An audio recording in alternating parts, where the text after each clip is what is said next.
বঙ্গভবনের অধ্যায় শেষ করে এবার কি গুলশানের বাড়িতেই ফিরছেন সদ্য সাবেক রাষ্ট্রপতি মোহাম্মদ শাহাবুদ্দিন চুপ্পু, নাকি শারীরিক অবস্থার কারণে চিকিৎসার জন্য বিদেশে যাওয়ার প্রস্তুতি নিচ্ছেন? গত শুক্রবার বিকেল ৫টায় শারীরিক অসুস্থতার কারণ দেখিয়ে রাষ্ট্রপতির পদ থেকে পদত্যাগ করেন মোহাম্মদ শাহাবুদ্দিন চুপ্পু। এর মধ্য দিয়ে শেষ হয় বঙ্গভবনে তার প্রায় ৩ বছরের অধ্যায়।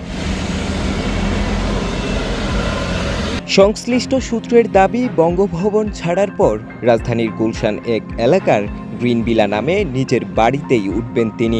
দীর্ঘদিন ফাঁকা থাকা বাড়িটি ইতিমধ্যে প্রস্তুত করা হচ্ছে। এদিকে স্বাস্থ্যগত কারণে কিছুদিন দেশে থাকার পর চিকিৎসা ও বিশ্রামের জন্য বিদেশে যাওয়ার পরিকল্পনাও রয়েছে বলে জানা গেছে।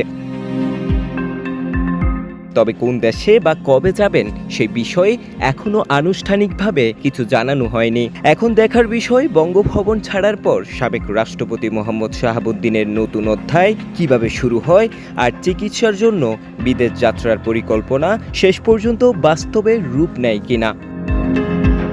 Farhad Hossain, the news, Dhaka.